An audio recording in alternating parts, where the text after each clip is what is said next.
Bom dia a todos, sejam todos bem-vindos. Hoje, quarta-feira, 19 de abril de 2023. Hoje, para falar conosco que assim sobre as soft skills que precisam ter dentro de uma empresa para inovar, nosso amigo Rodrigo Bonetti. Ele é psicólogo, palestrante, professor e também é fundador da Hector Desenvolvimento.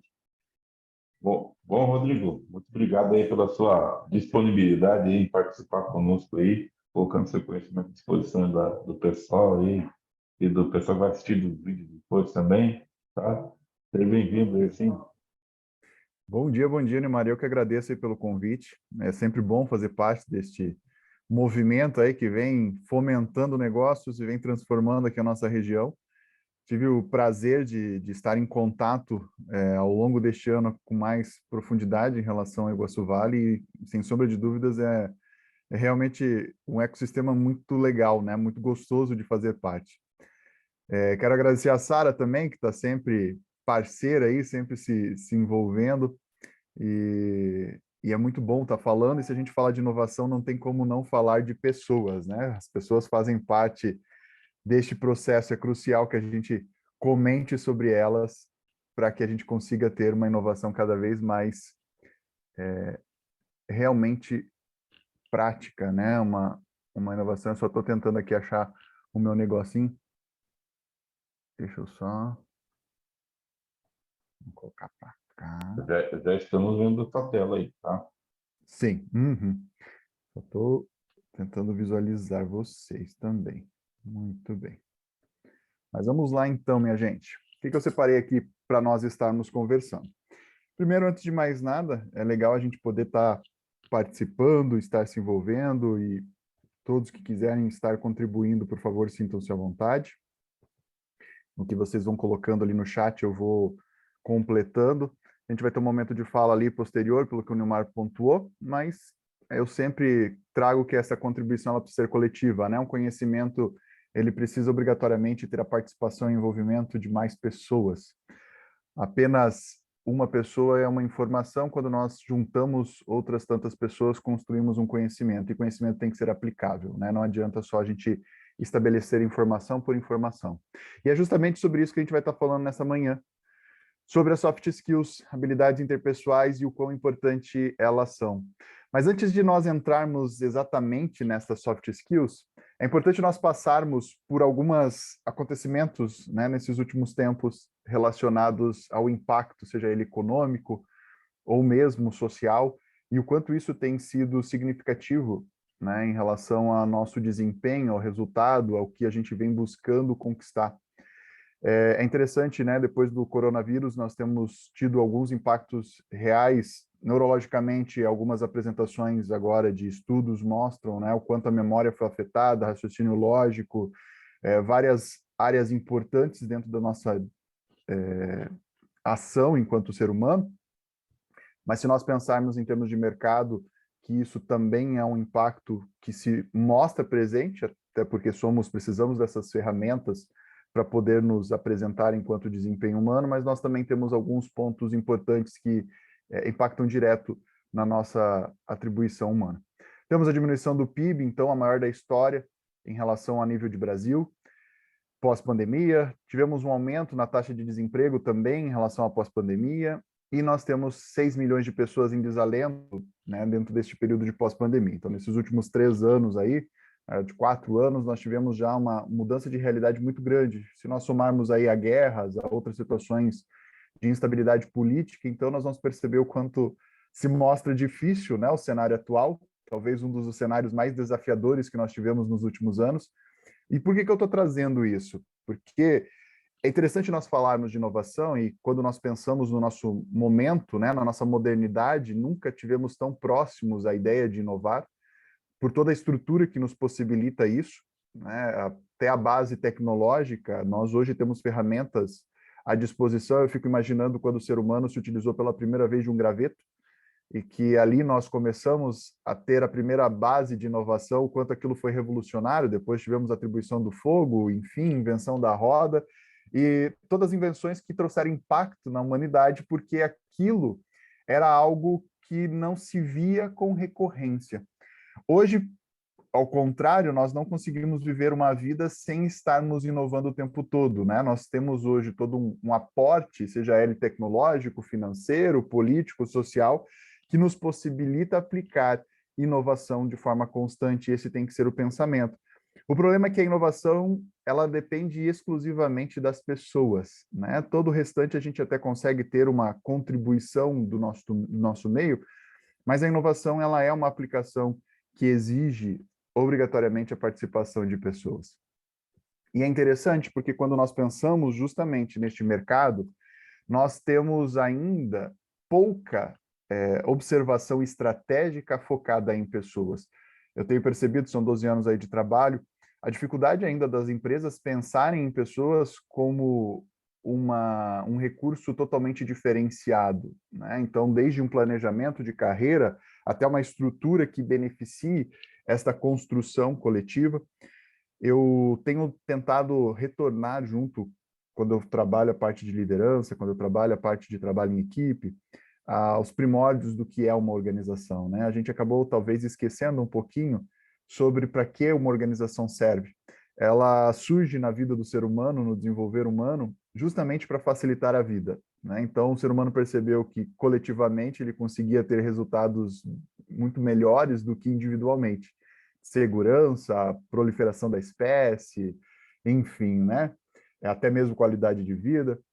E a organização surgiu com este intuito, né, de juntar pessoas que acreditavam em um mesmo propósito, usar de habilidades diversas para poder chegar a um resultado comum e com mais facilidade. E aí, então, diante destas construções coletivas, né, dessas junções de pessoas, passar a se pensar em propósitos, em contribuições que facilitassem o alcance deste objetivo.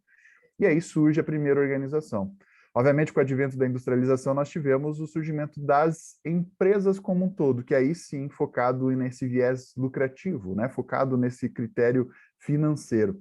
Mas é interessante que com a primeira industrialização, nós perdemos um pouco deste entendimento do que é uma organização e o para que ela serve dentro do nosso ecossistema, né? Hoje, diante desta nova realidade, né, passamos aí para a nossa quarta revolução industrial e tendo em vista todo este impacto tecnológico, mais do que nunca nós temos que voltar a essa base de pensar em termos de organização.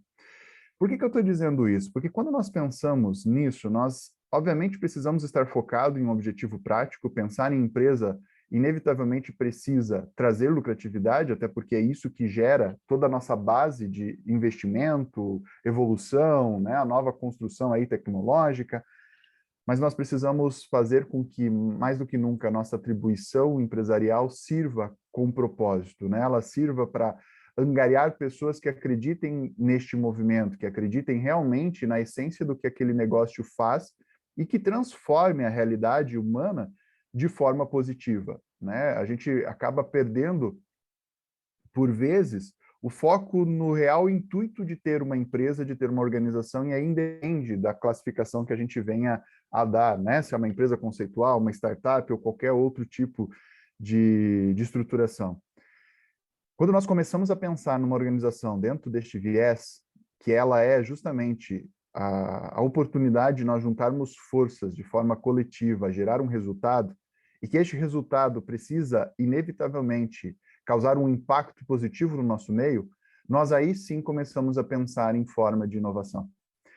Quando a gente usa essa palavra, e eu acho ela bem interessante, né? Porque inovação sempre parece algo muito fora da nossa realidade, né? Eu não sei vocês, mas me dá a impressão de que quando eu falo de inovação, eu estou falando de Star Wars, né? Aquelas navezinhas voando lá, penso em 2500 e não sei o quê, 3700, e não da nossa realidade momentânea, né?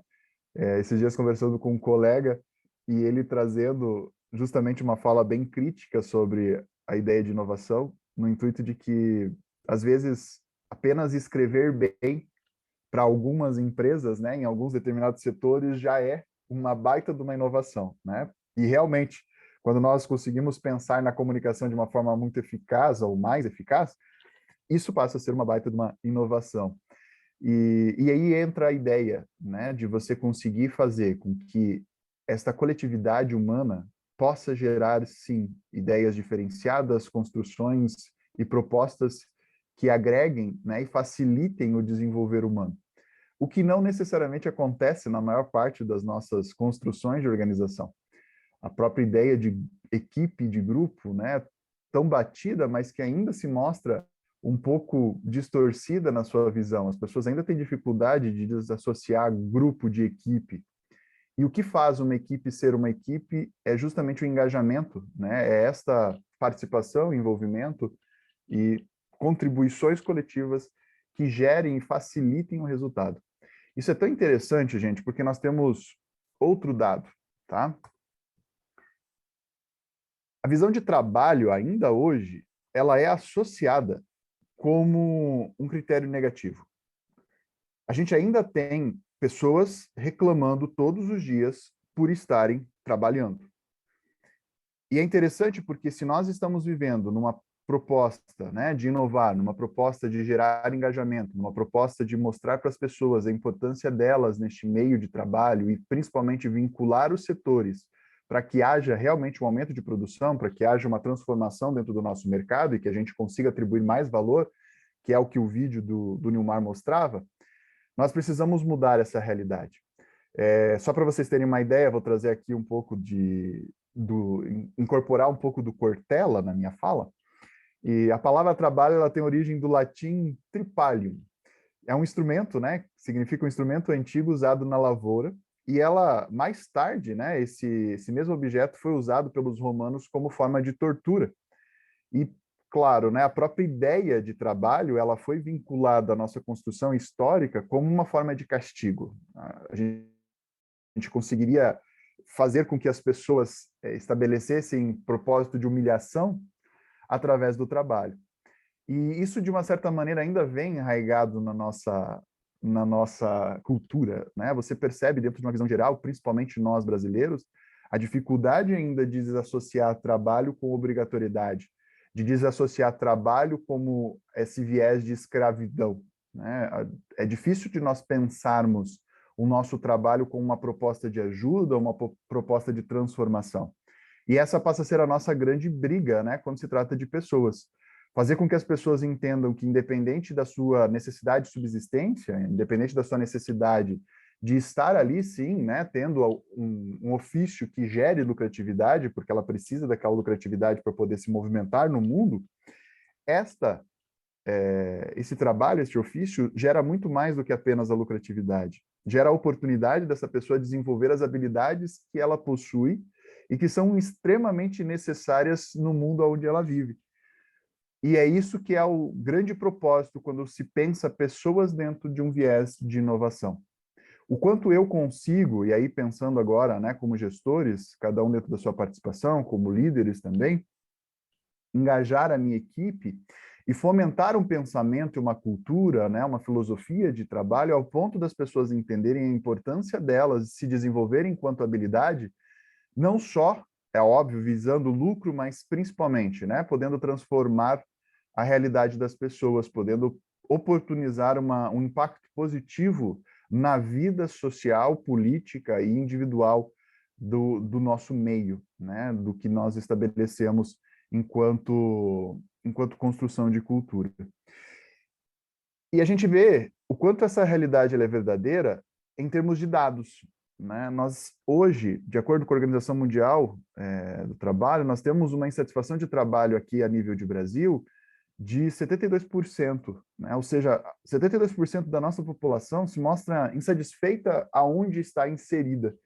E isso ocorre por duas razões. Uma, porque o meio não propicia uma satisfação, né? Então a nossa estrutura organizacional ainda é muito arcaica, ela por si só precisa de buscar inovação. Às vezes a gente pensa em inovação em processo, pensa em inovação em produto, né? E esquece às vezes que a nossa estrutura de organização ela precisa também se inovar. E vocês percebem o quanto isso ele é verdadeiro, porque nós tivemos tantas realidades sendo testadas nos últimos anos, né? Nós tivemos a realidade Google, por exemplo, né? De uma construção de sala coletiva, sem paredes, que permitissem ali a conversação, que permitisse a comunicação, o contato direto, mas foi percebido que também haviam-se falhas nessa estrutura, né? Trouxe algumas dificuldades. Depois, no pós-pandemia, nós tivemos uma nova reinvenção, que são os home offices, né? Então, uma estrutura também muito mais ampla hoje, eu consigo trabalhar de qualquer parte do mundo.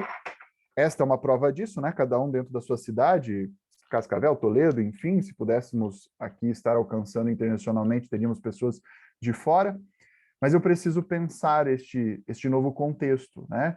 E este novo contexto passa a ser uma baita de uma inovação, né? Qual que é o ambiente que eu posso propiciar? Quais são as ferramentas que eu consigo acoplar dentro da minha organização que propicie esse pertencimento, esse engajamento e a cultura que é tão batida também dentro da minha realidade, obviamente, né, no que eu caminho, a gente fala tanto sobre cultura, mas você percebe a dificuldade das pessoas ainda pensar em cultura. Esses dias eu, assistindo alguns podcasts, vi um conceito, né, ao atribuir de cultura que traduzia cultura como os piores comportamentos aceitáveis dentro de uma organização. E eu achei essa tradução maravilhosa, né? Porque quando nós pensamos nisso, é simples de nós tentarmos imaginar qual que é os piores comportamentos que nós aceitamos dentro da nossa organização e o quanto nós estamos preocupados, né, em trazer melhora, em trazer inovação quando se atribui esse tipo de estrutura de pensamento. Porque nós tendemos a deixar de lado, né? Como se isso não tivesse impacto direto no nosso resultado final. Então, ao pensar nisso, ao pensar em cultura, vocês vão perceber que todo o restante gera resultado justamente pela cultura e engajamento. Então, não tem como eu não pensar em pessoas para pensar em inovação. A gente trouxe aqui dados de insatisfação, mas eu tenho outros dados tão alarmantes quanto, gente, né? O Brasil, ele é o primeiro em nível de ansiedade. O Brasil, ele é o terceiro, né, em termos de burnout, nossa staff mental voltada ao trabalho, e nós somos o quinto em nível de depressão no mundo. Vocês têm ideia do quanto isso é impactante, do quanto nós estamos fazendo a nossa atribuição, né, laboral de forma errada? Ou, melhor dizendo, né, de forma disfuncional? E aí nós estamos exigindo das pessoas para que elas sejam inovadoras, para que elas criem, para que elas propiciem mudança, mas a gente está estabelecendo ali uma exigência dentro de um contexto que só adoece. Foi feito um estudo recente, inclusive, né? Nós já temos esses dados, na verdade, há algum tempo, mas agora novos estudos têm trazido algumas contribuições bem positivas, que mostram o quanto o Brasil trabalha, tem uma carga horária enorme, mas a dificuldade de produção é tão grande quanto, né? Um desses estudos mostrou agora a implementação da diminuição de carga horária semanal no Reino Unido, né? E foi percebido, né, o ano passado isso foi implementado, agora neste novo estudo mostrou-se realmente eficaz, então eles mantiveram. Isso tem sido implementado, começado a ser atribuído enquanto cultura nas nossas empresas. Aqui no Brasil temos algumas empresas que já trabalham dentro dessa estruturação, mas são muito poucas. E o que foi percebido? Que mesmo diminuindo carga horária, né, então de 8 horas semanais passou-se para 6 horas semanais, melhor, 6 horas diárias, né, 30 horas semanais, foi percebido que a produtividade aumentou. Então, aonde que nós conseguimos aumento de produtividade? Inevitavelmente é na inovação.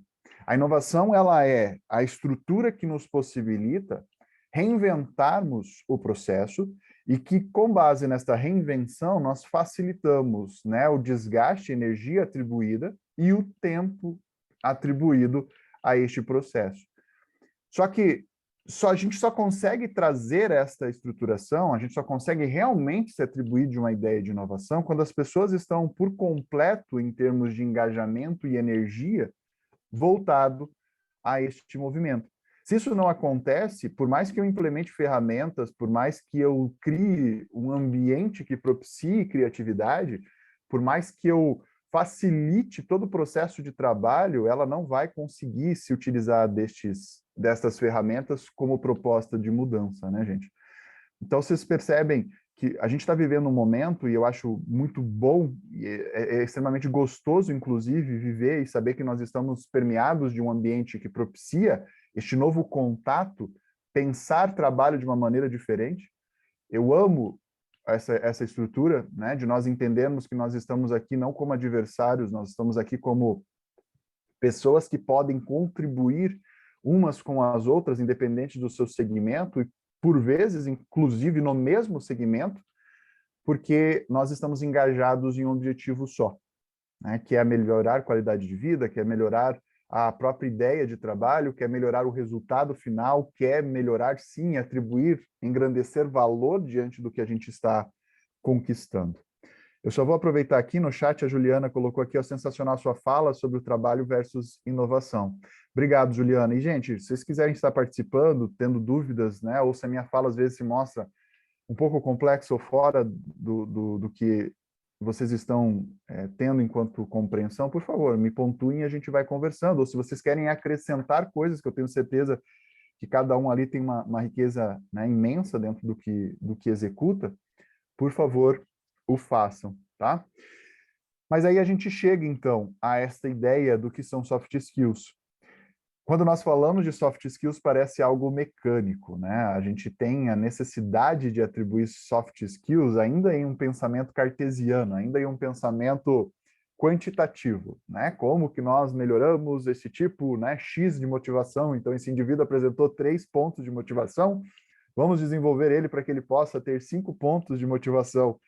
E, sim, é importante nós tentarmos nos atribuir de uma objetividade, porque isso facilita a mensuração, né? Facilita nós conseguirmos ter aí um padrão de controle, um padrão de acompanhamento desta evolução. Só que nós ainda precisamos ampliar o entendimento do que são soft skills. Até para que você, né, consiga, dentro desta ampliação de pensamento, entender que ela deveria ser a premissa básica para que eu pudesse pensar todo o restante da minha organização. Esses dias eu vou tentar exemplificar o que eu acabei de falar. Esses dias eu estava numa escola, a gente estava trabalhando sobre gestão de tempo, né? E antes de fazer o acompanhamento, antes de fazer o trabalho, né, o treinamento ali junto à instituição, eu sempre faço uma anamnese bem rigorosa para tentar entender qual é a real demanda daquela instituição. E uma das coisas que foi trazidas ali era a nova metodologia, né? Esse colégio está passando aí pela transformação, não sei se vocês têm acompanhado, mas nós temos aí a implementação do novo ensino médio acontecendo esse ano e tal, um borbulhar e um bafafá danado, porque embora a ideia, como muitas coisas que acontecem aqui no nosso país, embora a ideia seja fantástica, né, o conceito seja muito bom, a aplicabilidade disso, né, e as ferramentas, toda a construção de ecossistema ainda não acompanham as ideias. E eles estão, né, incomodados com toda esta mudança. E uma das coisas que foi levantada, então, eu perguntei para eles para que um colégio serve, né? Qual que é o intuito de uma estrutura escolar dentro do sistema educacional. E a palavra que eles usaram, e que entra muito com o viés da metodologia, eu não sei se vocês têm acompanhado, mas agora nós estamos se estruturando, isso veio dentro das universidades, vai se passar para os colégios, né? E depois para o ensino fundamental 1 e 2. Então, para o ensino médio, depois fundamental 1 e 2. E a metodologia ativa, né, na qual coloca o aluno como um ser ativo dentro da construção de conhecimento, que é muito similar ao que a gente tem percebido nas transformações de todas as organizações, né, atribuir aos indivíduos um protagonismo, né, de ação. E é interessante, gente, porque quando eu perguntei quem era, né, para que servia a estrutura de um colégio, de um sistema escolar, a resposta da pessoa foi que ela servia para que o aluno pudesse estar sendo protagonista na sua construção de conhecimento. E por mais que a metodologia ela aplique este entendimento, né, parte da metodologia esse tipo de entendimento, aquilo me soou muito incomodativo, sabe? Aquilo me trouxe um desgaste, assim, né? Uma incomodação interna. Por quê? Porque se eu coloco o aluno como protagonista, eu direciono todo o sistema escolar em função deste aluno.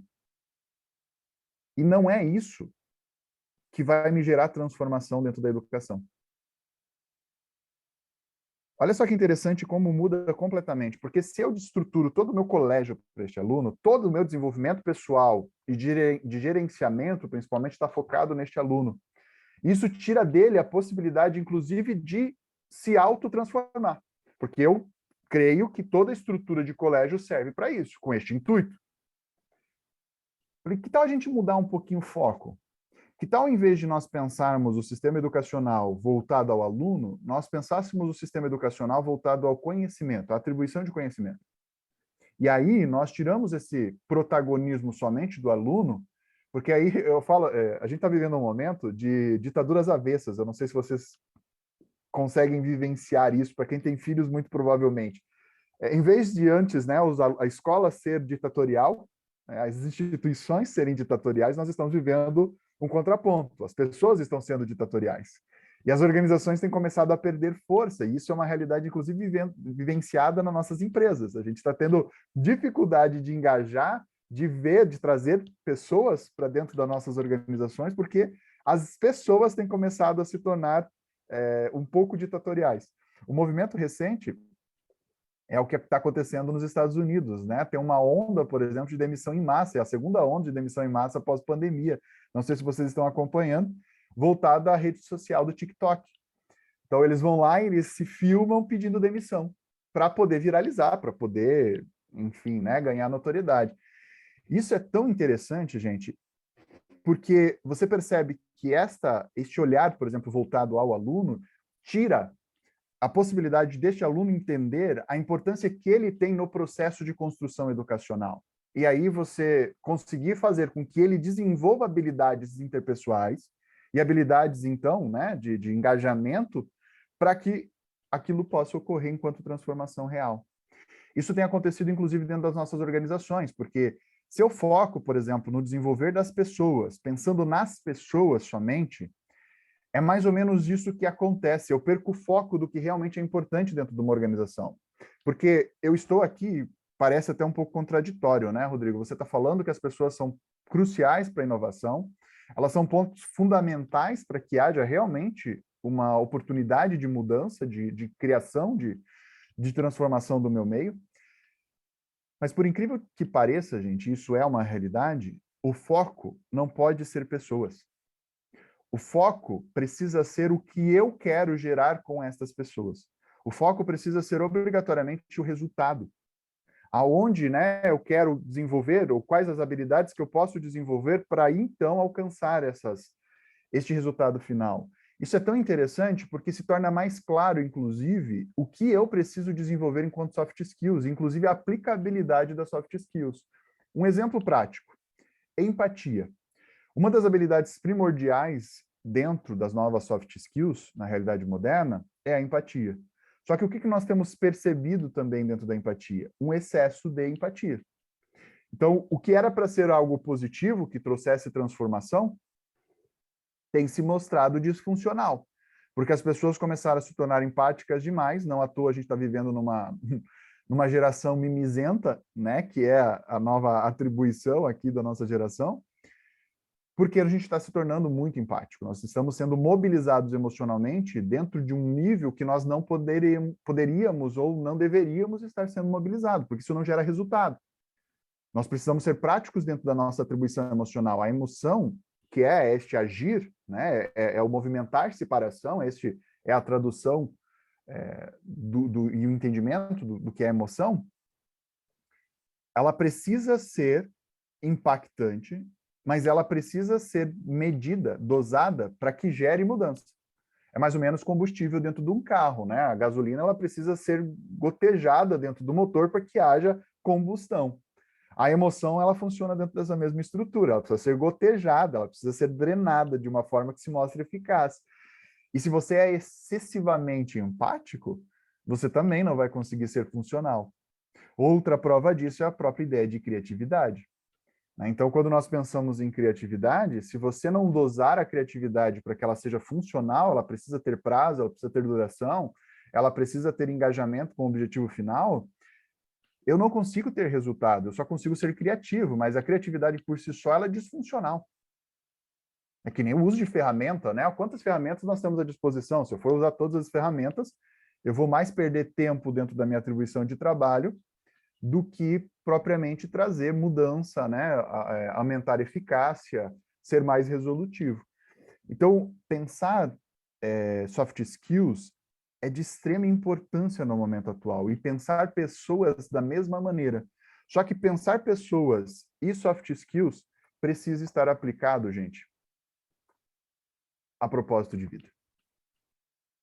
Quando eu penso propósito de vida, eu não estou falando aqui de nós sermos, vamos todo mundo virar hippie e vamos construir aí uma filosofia de vida tranquila, agradável.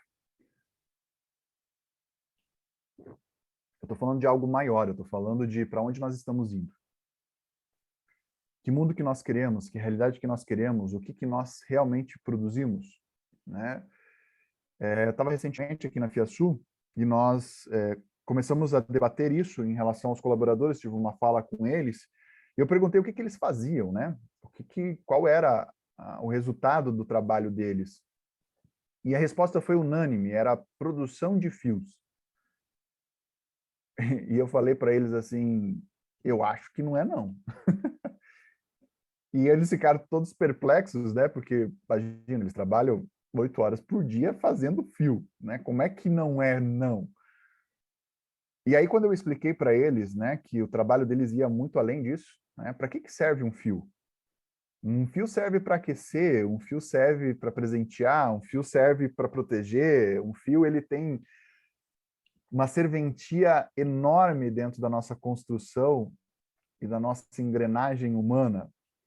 Mas às vezes a gente não para pensar. E a gente não entende que aquele nosso trabalho, aquela nossa produção que parece tão mecânica, né, e ritualística, ela pode sim gerar um resultado transformador na vida da pessoa que vai estar sendo impactada por aquele nosso fio. Embora aquele fio passe por processos, né, inúmeros, no final das contas é o nosso fio, é o meu trabalho. E quando eu penso em propósito, esta passa a ser a grande ideia, sabe? O que o meu trabalho proporciona realmente de transformação? Nós falamos muito de orientação profissional, né? E a ideia de o que é uma vocação, né? Tem mudado muito isso, a gente tem tido tantas mudanças no nosso mercado atual que pensar numa ideia vocacional é algo muito forte hoje em dia. Mas o Aristóteles traz uma fala que eu gosto muito, que ele diz que aonde se encontram as nossas habilidades com as necessidades do mundo, aí está o nosso lugar. É neste cruzamento entre quais são as minhas habilidades e o quanto, claro, eu desenvolvo elas em prol disso, né? O quanto eu tenho prazer em desenvolver essas habilidades em prol dessas necessidades. Este é o meu espaço. E se nós não pensarmos isto desta maneira, nós acabamos tendo somente as habilidades que não servem para nada, se não utilizadas com propósito, e as necessidades, que também não servem para nada, né? Só vão estar ali atrapalhando a nossa vida, que é o que nós costumeiramente utilizamos como entendimento, né? Só atrapalham a nossa vida. Quer ver um novo exemplo prático disso? Também dentro de um dos podcasts que eu estava acompanhando, as pessoas estavam falando sobre conflito, né? E como é que tem um quadro, acredito que todos já devam ter acompanhado, que é do Flávio Augusto, Geração de Valor. E eles estavam falando sobre gestão de pessoas, e aí não tem como eu não acompanhar, né, essa temática, ver o que esses caras estão falando sobre gestão de pessoas. E um deles, que eu não vou me recordar agora exatamente o nome, falou algo que eu achei maravilhoso, como que ele é o braço direito do Flávio Augusto lá, o cara, inclusive, que descobriu o Flávio Augusto, foi o primeiro recrutador do Flávio Augusto. Ele perguntou como que lidaria com o conflito, né? E aí ele falou algo maravilhoso, assim, né? Ele falou que, primeira coisa, ele lidaria com o conflito com a possibilidade de apresentar novas propostas de mudança das pessoas. Então, normalmente, quando a gente vê um conflito dentro de uma organização, qual que é o nosso primeiro pensamento? É um problema, né? É algo ruim, não deveria estar acontecendo, isso traz prejuízo. E a hora que ele trouxe essa fala, ele mostrou justamente o contrário, que é justamente o conflito que proporciona a oportunidade de engajamento da equipe. Gente, isso é tão verdadeiro que se você quiser que a sua equipe seja engajada, bota um problema comum. Vocês já viram, né, o mercado, como que o mercado funciona? Vocês já viram como que a mobilização política funciona? Você quer engajamento? Crie problema comum.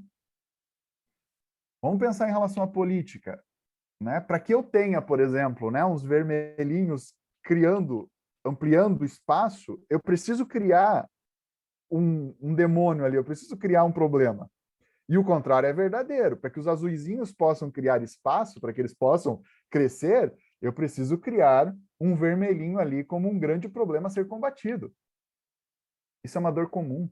Então, a hora que nós estabelecemos esse tipo de pensamento, quando há um para quê, nós vemos que até mesmo os problemas passam a ser vistos como solução, que é um dos pontos positivos também quando nós pensamos em soft skills, né? O entendimento de um pensamento positivo, e o pensamento positivo, ele não é distorcido, né? Não é o entendimento de que não há problemas no mundo e que nós não passamos por dificuldades e que não há sofrimento, porque nós sabemos que o tempo todo nós somos impactados por variáveis e hoje, no mundo moderno, nem sei se a gente consegue não se acostumar com isso, né? Porque inevitavelmente são bombardeados por informações todos os dias. Não sei se vocês estão acompanhando, mas as movimentações militares mundo afora, as nossas transações econômicas, comerciais, Brasil, China, Estados Unidos se incomodando, possibilidades iminentes ali, né? Agora tivemos alguns vírus nesses últimos meses que têm deixado nossas crianças, né, saindo das escolas, enfim, olha o quanto isso tem gerado de impacto nesses últimos anos, né? Mas a nossa percepção ela precisa ser positiva no intuito de pensar em solução, em criar oportunidades de solução. E aí eu crio engajamento, porque é nisso, né? Eu crio uma dor comum, tá? Beleza, eu tenho o meu problema, eu tenho aqui as constâncias de problema. E aí, como é que eu resolvo? Qual que é a minha parte? Olha o quanto isso é verdadeiro, gente. Mais um exemplo aqui para vocês. Temos recentemente aí os ataques nas escolas, né? Toda essa problemática aí, o pessoal tá um clima muito tenso em relação, inclusive agora, amanhã, né, dia 20, que é a data que foi colocado ali como um movimento de fechamento do jogo.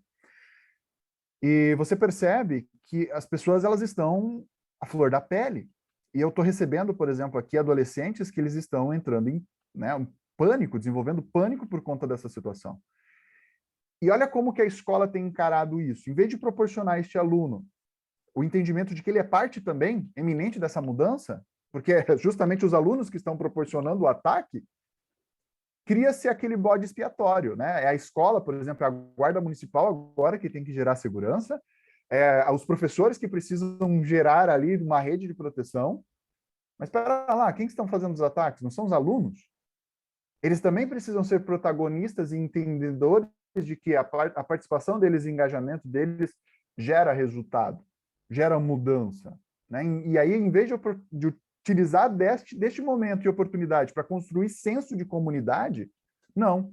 A gente fica terceirizando novamente responsabilidade. É você que tem que resolver o meu problema. E não é. Nós precisamos resolver os nossos problemas. E aí entra, então, necessidade de nos comunicarmos, né? Mas vocês viram que tudo está engajado. Eu não consigo pensar em comunicação se eu não pensar em propósito, eu não consigo pensar em comunicação se eu não pensar em desenvolvimento pessoal. Eu preciso que toda essa estrutura, toda essa engrenagem funcione e culmine em um resultado só, né? Dentro da comunicação, nós também temos o network. E aqui, network, eu coloco além da ideia de trabalho. Eu coloco realmente na diversidade. Se coloquem em situações que fujam da sua bolha, né? A rede social ela tem nos proporcionado uma dificuldade muito grande. Nós estamos tão engajados no nosso pensar, na nossa caixinha, que a gente esquece que o mundo lá fora tem infinitas ideias de ser pessoas, infinitas ideias de construir organizações, e que é essa nossa um grande intuito, por exemplo, agora dentro dessa construção de ecossistema. Aproveitem as pessoas que vocês têm no grupo, né? A Sara me disse uma coisa, espero que ela esteja ouvindo isso, que eu achei maravilhoso. Eu estava divulgando um trabalho, um treinamento que iria ocorrer, e eu pedi liberdade para ela, inclusive para o grupo de vocês, se eu poderia estar soltando essa informação dentro do grupo. E pedi se ela podia fazer isso, já que ela era a pessoa que estava mais tempo engajada, né? E ela comentou comigo assim, não, Rodrigo, vai lá e solta você. Não, a gente não pode se envergonhar ou ter receio de estar podendo oferecer uma oportunidade de transformação ou uma ideia ou um pensamento que pode ser útil para as pessoas. E eu não sei se você, eu acho que já tinha te falado, Sara, mas isso foi muito impactante para mim, porque reforçou ainda mais o entendimento e a necessidade de a gente poder sim ter que expressar e trazer contribuições para os meios a qual nós fazemos parte e saber ouvir principalmente, né? O que as pessoas têm para nos dizer, o que elas têm para contribuir cada um dentro da sua área. E uma das ideias, né, sair das nossas caixinhas, sair dentro da nossa bolha de entendimento, para que a gente possa ser impactado por pensamentos que a gente não concorda. Esses pensamentos que a gente não concorda podem ter certeza que trazem muito mais contribuição do que os pensamentos que a gente já concorda. Porque aí vai ser só um chover no molhado, né? A gente só vai se inflar de maiores certezas e que isso traz muito mais dificuldades do que benefícios, né? Penúltimo fator, melhor dizendo, o tempo, a atribuição de tempo. Gente, vocês querem ser realmente, aprender a gerenciar tempo? Vocês querem deixar de ser procrastinador? Estabeleça propósito na vida de vocês. Estabeleça um para quê. Um para quê gera energia, um para quê gera motivação. Um para quê sai do teu umbigo e sai da obrigatoriedade e faz com que você consiga proporcionar esforço, trabalho em prol de alguma coisa. Todos nós estamos aqui. Nós poderíamos estar fazendo qualquer outra coisa, mas nós estamos aqui. Por que nós estamos aqui? Provavelmente, sim, tem um interesse econômico, financeiro, de contatos, né, em prol do negócio, mas vai muito além. Precisa ir muito além disso. Precisa ter sentido, né? Precisa você acreditar que esse tipo de movimento possa realmente gerar transformação, que ele possa proporcionar um meio econômico mais saudável, porque nós estamos precisando cada vez mais, um meio laboral mais saudável e um meio de vida mais saudável. Essa precisa ser a proposta final, né? E que eu realmente acredito. Acredito que as pessoas que estão engajadas ali têm cultura similar e têm valores similares aos meus, e é por isso que aceitar o convite, por exemplo, de estar aqui hoje não foi nem difícil. O Nilmar me pontuou, eu já tinha posicionado para a Sara a necessidade de eu estar falando aqui com vocês hoje. No que o Nilmar me fez o convite, eu fiquei extremamente grato. Porque casa, né? Casa as ideias, casa o entendimento, e aí a energia, né? Não interessa que horas eu fui dormir ontem, não interessa o quanto eu produzi ontem, ou quanto, enfim, a minha vida está complexa ou não, porque eu quero chegar aqui, eu quero fazer deste momento algo especial. Pronto, a vida valeu a pena, né? Este momento valeu a pena. E aí a necessidade de autoconhecimento, a busca constante, né, de você estar se preocupando em o que você está fazendo neste mundo, para que você está neste mundo, o que você quer deixar como legado neste mundo. Eu tenho um cliente que eu atendo, que ele é do Boticário, ele é um dos gerentes lá do Boticário, e ele, dos processos seletivos deles, cada etapa, né, cada mudança de hierarquia, eles perguntam isso, né? Qual é o legado que você deixou e qual o legado que você quer deixar nesta próxima oportunidade? E eu achei esse tipo de pergunta maravilhosa, né? Porque é legado, gente. O legado é muito mais do que trabalho.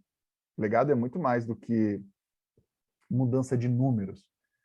Legado é como que você quer impactar a tua realidade. Como que você quer impactar o mundo a qual você faz parte e as pessoas que compõem esse teu mundo. E isso tem um peso maravilhoso, né? Um peso positivo, no sentido, né, de ser algo que atribua valor. E que é isso que a gente estava falando logo no início, né? Você vê nas cifrinhas que apareceram nos vídeos, o que faz a mudança? O que torna, então, para trazer esse fechamento, o que faz com que algo seja inovador? É a atribuição de valor. E para que você proporcione o teu produto, serviço com este pensar de inovação, inevitavelmente você precisa atribuir valor. E valor só se atribui com propósito e cultura bem definida.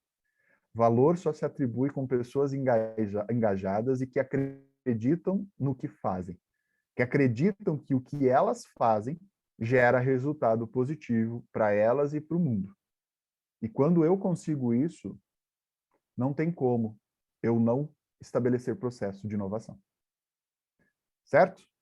8h52, encerro a minha fala aqui, Nilmar. É com você, meu amigo.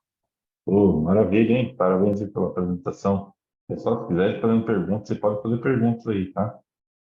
Pode ficar à vontade.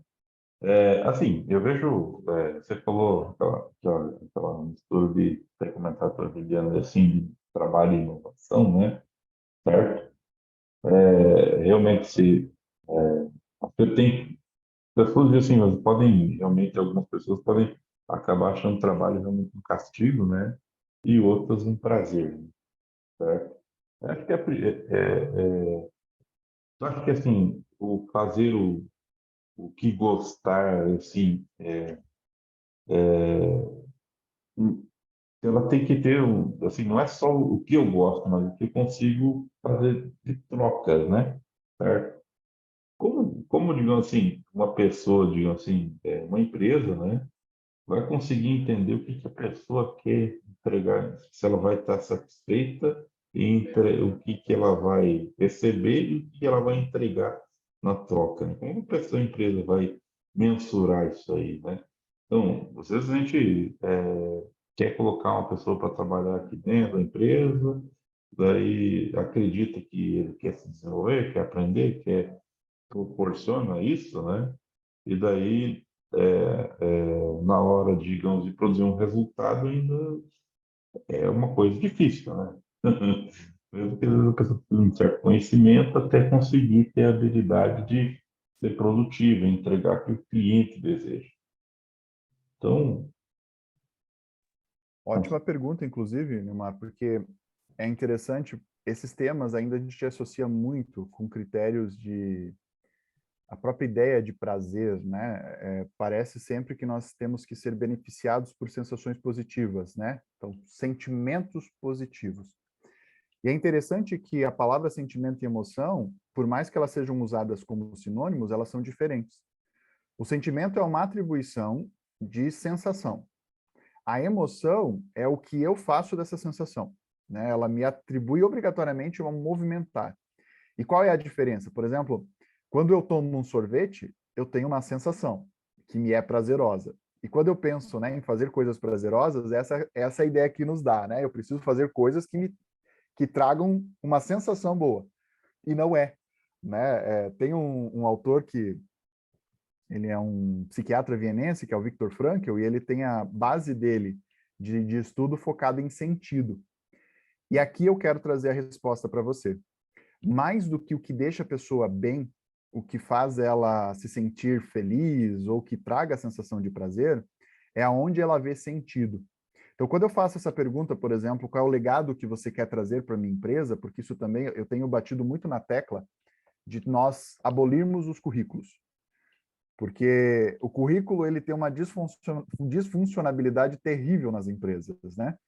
Ele é uma carta escrita para todo mundo e quem pegar, pegou. Né? Eu falo, é mais ou menos você querer se enamorar, estou querendo aqui me relacionar com todo mundo, né? Estou querendo me relacionar com você, com a Larissa, com a Suelen, com a Sara, com a Soraya, e eu vou mandar a mesma carta de amor para todos.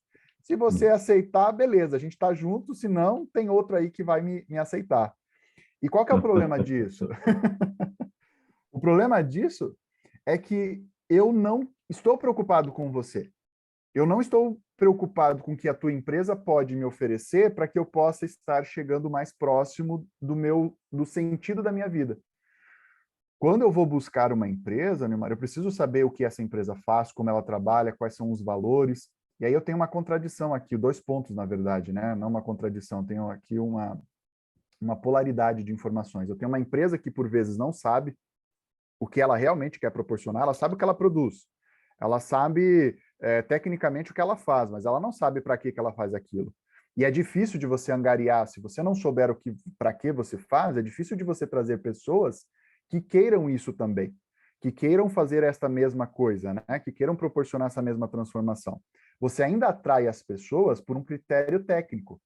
Então, bom, eu tenho um cargo e tenho uma habilidade aqui técnica que precisa ser suprida. O que que eu faço? Eu olho no meu currículo, os currículos que eu tenho à disposição lá, e eu vejo que tem pessoas que têm essa habilidade técnica que pode suprir a vaga. Só que essa habilidade técnica não é suficiente mais. Até porque ela, meu Deus, se a gente for pensar nos últimos anos, o quanto mudou, né? O quanto a gente teve de mudanças em termos de atribuições técnicas, cargos que foram já não existem mais, trabalhos que já não existem mais, eu preciso direcionar a ideia do que essa pessoa busca enquanto trabalho. Por isso, cada vez mais, nós, todos querendo ou não, precisamos nos atribuir um pouco mais dessa visão psicológica, né? De ser um pouco psicólogo. Por quê? Porque o que vai fazer com que ela produza, o que vai gerar motivação, Nilmar, é ela entender que aquele trabalho que ela está desenvolvendo, ele tem um para quê, né? Você vê, as pessoas têm procurado cada vez mais ONGs. Você pode perceber que estamos tendo movimentos, né, bem significativos e pessoas se engajando em trabalhos voluntários. As pessoas estão indo em busca, e essa nova geração, então, cada vez mais. Né? Tem um site que ele proporciona você viajar mundo afora, trabalhando, né, em trabalhos ali temporários.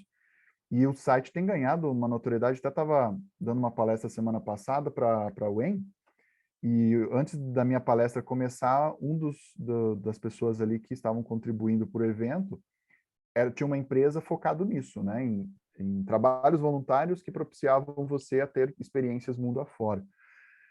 A gente está precisando cada vez mais estar conectado a uma causa, né? Então, respondendo a tua pergunta, não é o prazer que ela sente. Ela não pode esperar que o trabalho seja fácil, porque nenhum trabalho que realmente tem sentido é fácil.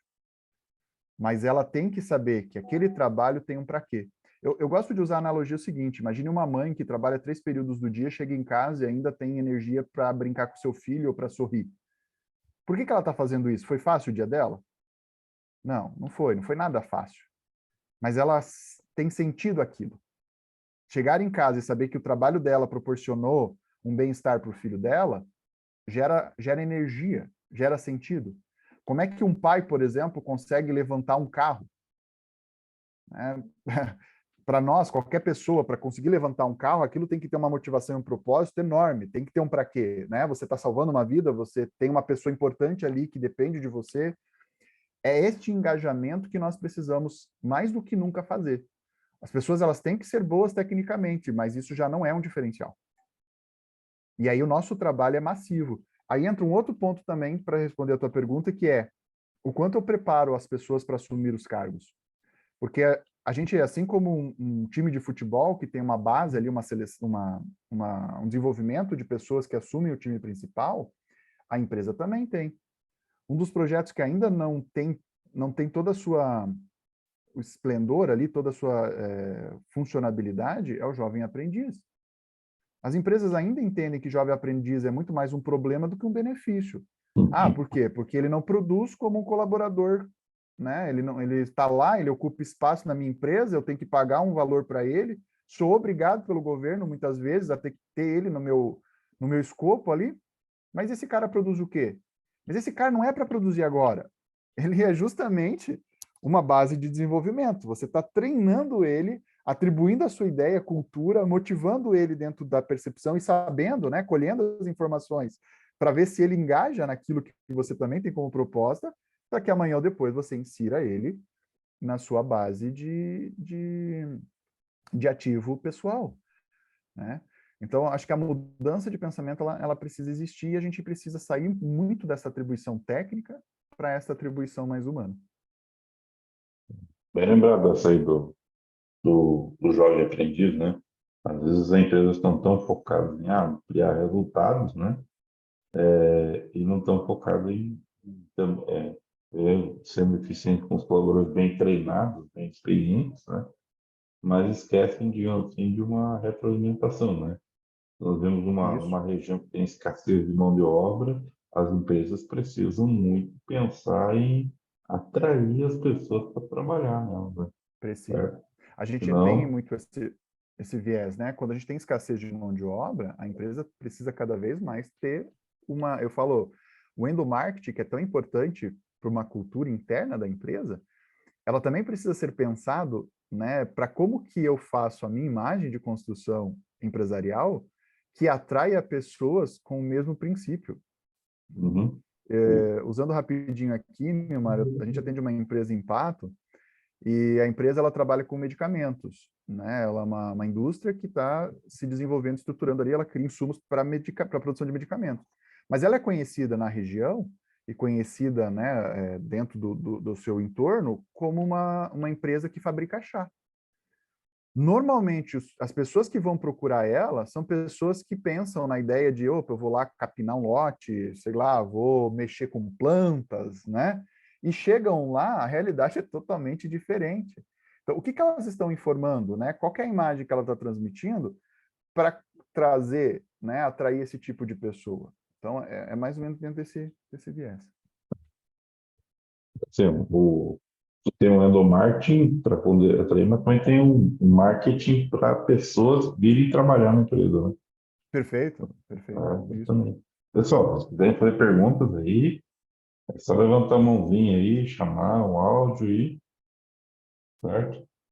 Assim, já são 9h03, mas o papo tá bom aí. Então tá. Então foi o seguinte, já que o pessoal não está chamando aí para fazer perguntas aí, chegou no nosso horário, né?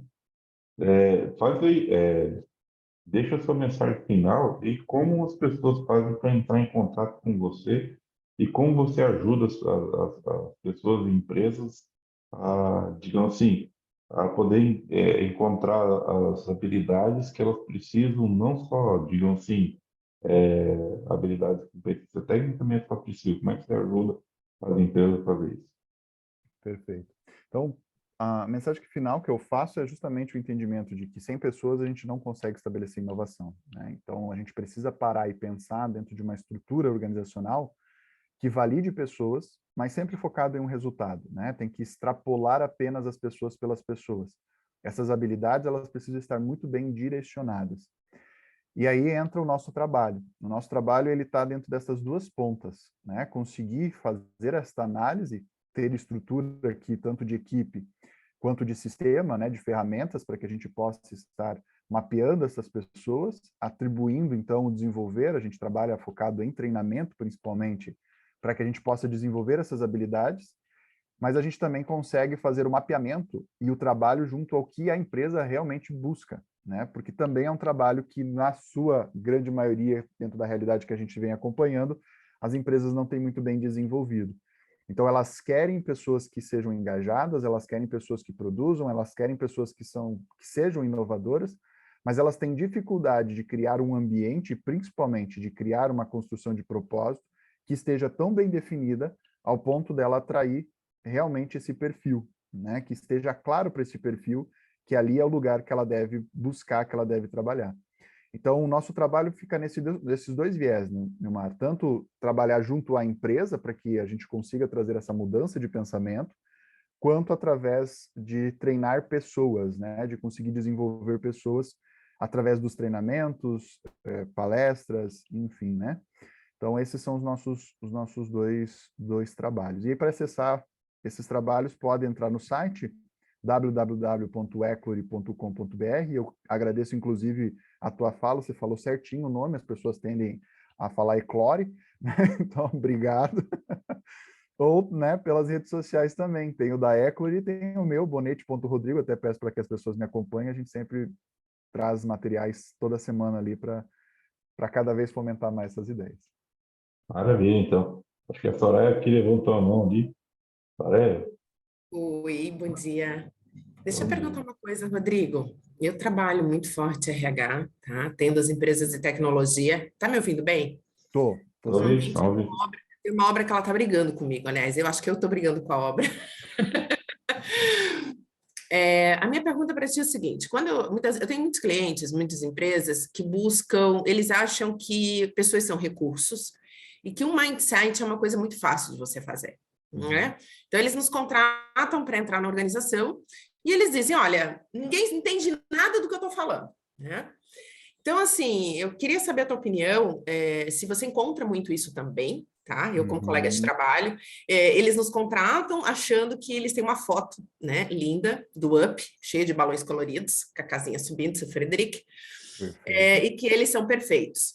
E eles querem pessoas com software skills totalmente diferentes do que eles tinham na célula organizacional deles até então. Então, vamos supor, a minha casinha era toda quadradinha, amarelinha, linda, né? Que nem a minha blusa. De repente, eles chegam, Soraya, vem cá. Olha só, eu preciso de gente inovadora, tem que ter inovação. Eu li numa reportagem, eu vi na televisão, meu amigo está fazendo. Então, eu quero que você demita 3. Você escolhe. Você vai trocar aí 3 cabeças, como headhunter, 3 braços direitos meus, e você vai trazer gente boa. Quando ele fala isso, ele já diz que o que ele tem é resto. Vai trazer gente boa. Eu digo, não, beleza, eu trago gente boa. O que é gente boa? Não, gente boa é com visão diferente. Aí dá lá 6 meses, 1 ano, Rodrigo. E aí eles te chamam. E eles te dizem assim, Soraya, não serve. Por quê? Não, porque as competências que eu pedi para você, o cara não tem mais, morreu. Né? E aí você olha e você vê que, na realidade, o cara ficou amarelo, né? O cara, na realidade, ele precisou se adequar para sobreviver. São 5 semanas de um hábito saudável, né? Nós vamos falar aí dos hábitos, em que nas 5 semanas ele se mudou, senão ele não ia aguentar um cargo de pressão virando sanduíche. Perfeito. Como é que você passa por isso também? Eu gostaria de compartilhar com alguém, porque é complexo. Você conscientizar, eu já cheguei a dizer para empresário, eu não vou conseguir te atender, eu não tenho agenda. Sim. Mas, Soraya, essa porque tua o que ele quer é colocação... impossível. Ele não está pronto, ele anda de Fusca, que é BM. Perfeito. Essa tua Não sei colocação... se eu fui na contramão do que tudo que você falou. Não, pelo contrário, porque eu vejo justamente os 2 pontos. A gente está falando de pessoas, de desenvolver pessoas, mas se a gente não conseguir mudar uma mentalidade organizacional, e que nós estamos ainda anos-luz deste tipo de caminhar, fica totalmente antagônico, né? Eu estou propondo algo que ele não é aplicável, porque o meio não proporciona essa aplicabilidade, né? Então, até eu estou fazendo parte agora de um grupo de inovação também, que é o Bora Fazer, não sei se você já ouviu falar.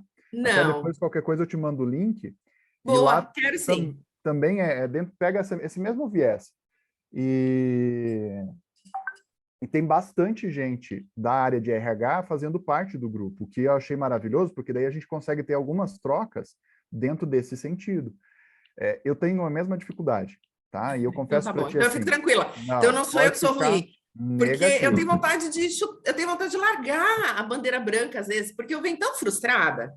E aí, o que acontece muito, Rodrigo? Se você faz a seleção, a colocação, o acompanhamento do novo profissional nesse ambiente, a primeira pessoa que ele te procura para dizer que a coisa não está boa é você. Sim. E mas você fica... Eu faço você fica pior que padre no meio de um casamento complicado. Mas eu vou falar para ti o seguinte, qual que é o nosso grande papel? Nós somos a resistência. Uma das coisas que eu escuto muito, e hoje eu já nem peço para eles falarem mais, eu nem dou a liberdade deles falarem, eu já atribuo antes, né? Que é uma fala clássica que a grande maioria das pessoas tem. Beleza, Rodrigo, é bem bonitinho no papel, mas como é que eu faço isso na prática? Né? Falar de liderança eu acho maravilhoso. Todo mundo vai lá, eles querem se desenvolver enquanto líder, a maioria não faz nem a mínima ideia do que é uma liderança em nível hierárquico, que dirá em termos de comportamento. A gente fez alguns aqui agora na região. É uma complexidade muito grande, porque a gente precisa trazer um tema muito atual, mas para uma realidade que ainda está pouco desenvolvida. Mas aí eu digo para eles qual é o nosso grande papel, inclusive para eles enquanto líderes. Eles são a resistência. Porque a gente tem que lidar, Soraya, mas a gente tem que lidar com base em dados. Uma das coisas que eu trago enquanto psicólogo é, meu Deus, se a gente está vendo análise, esses dados, por exemplo, do Brasil ser o principal país em nível de ansiedade, ser o terceiro em nível de burnout, o adoecimento das pessoas está acontecendo, está todo mundo percebendo, aonde que não bate a conta? Aonde que eles não estão entendendo que ou muda a maneira de se trabalhar, ou ninguém mais vai trabalhar amanhã ou depois? Níveis de suicídio cada vez crescendo desesperadamente mais. Sim. A gente está tendo um A baixa déficit, tolerância, né? A tecnologia impediu as nossas skills de trabalhar competências muito ligadas nossa capacidade de lidar com o volume. Então, a gente se cobra muito o tempo todo. perfeito, E vive perfeito. frustrado, vive em depressão. Limiar de frustração aqui, ó, pequenininho, né? Por quê? Porque as pessoas ainda buscam este nível de excelência, que é uma das palavras também que as pessoas amam falar excelência, né? Mas entender realmente o conceito de excelência é muito difícil. Mas eu falo para ti que esse é o nosso trabalho. O nosso trabalho não é esperar atender a demanda empresarial ainda. Tá? Nós ainda não conseguimos fazer esse tipo de proposta. Pena, né? Se a gente conseguisse criar um processo de conscientização, né, Nilmar? Uma situação. Se a gente pegasse assim, um cluster, não, se a gente pegasse um pool de empresas, sabe? E tentasse fazer um piloto, né? Eu acho case de Perfeito. sucesso de insucesso nosso, mas seria interessante, a gente teria que pensar em alguma coisa assim, sabe, Rodrigo? Eu sou muito engajada em querer mostrar a viabilidade das coisas. Eu também. Tipo, um dos focos, por exemplo, o meu sócio, ele é engenheiro. Né? Eu também. Eu trouxe ele justamente com essa pegada. Né? A nossa base, por exemplo, hoje, a Ecole tem qual é o intuito dela? É tornar objetivo subjetivo, é tentar estruturar algo que mostre realmente, através de dados, né, a possibilidade de mudança. Por quê? Porque o nosso público busca isso. Né? Embora o subjetivo tenha toda as suas nuances, mas a gente está lidando com uma realidade de mercado que espera resultado, porque ele ainda visualiza números. Né? E aí entra nosso grande trabalho, mostrar para eles que a prática que está se desenvolvendo dentro de um engajamento subjetivo não vai traduzir nunca em números se eles não conseguirem mudar o nosso pensamento. Então, a gente apresenta para eles números, mas o nosso grande intuito é a mudança de pensamento.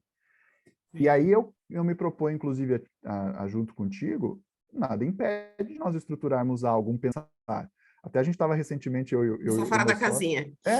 Eu e meu sócio falando assim, cara, acho que a gente vai ter que criar um núcleo,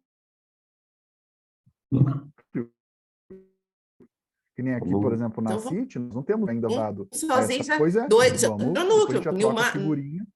Nilmar junto virou baita núcleo, 3, já tem até diretoria. Então, Mas eu queria te agradecer a resposta. Se a minha dor era a sua dor. Sim, perfeito. Isso aí. É verdade. Na verdade, assim, a gente percebe que já participa da sessão da CIT, a gente elaborou um tempo atrás um programa chamado, você deve conhecer talvez a Ivane Brima, né? Chamado Coach Executivo Empresarial, né? Certo? Foi lá por 2013, 2014, 2012, foi assim. E daí, assim, isso mostra, dentro das empresas de tecnologia, né? A gente tem muitos gerentes, líderes, assim, programadores, né? Perfeito.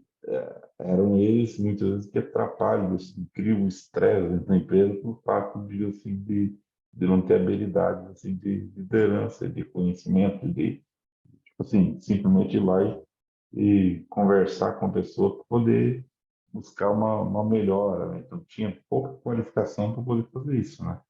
Então, várias empresas melhoraram bastante internamente o clima organizacional, desenvolvendo programas, assim, né? Mas, assim, muitas vezes precisa de o quê? O próprio dono da empresa de um coach, né? Perfeito.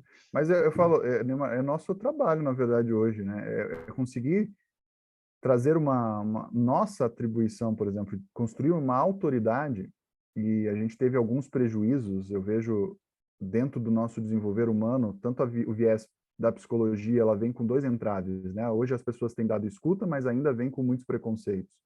Se a gente pega o viés coach agora, então, até com um projeto de lei tentando inibir isso como profissão, você percebe mais uma somatória de preconceitos.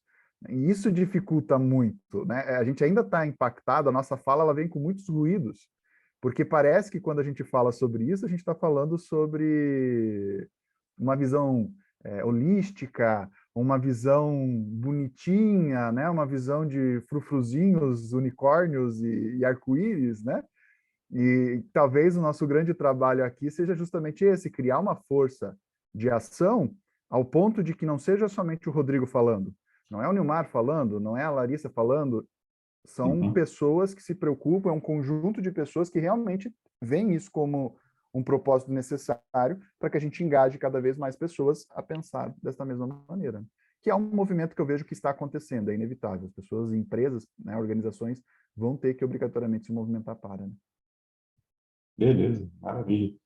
Certo, Bom, Bruno? pessoal, Rodrigo, muito obrigado pela sua participação hoje aí. Eu que agradeço. A gente aí fica muito feliz com suas contribuições, tá?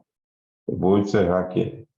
Assim, aguardamos a todos aí até o próximo encontro, na próxima quarta-feira. Tchau, tchau.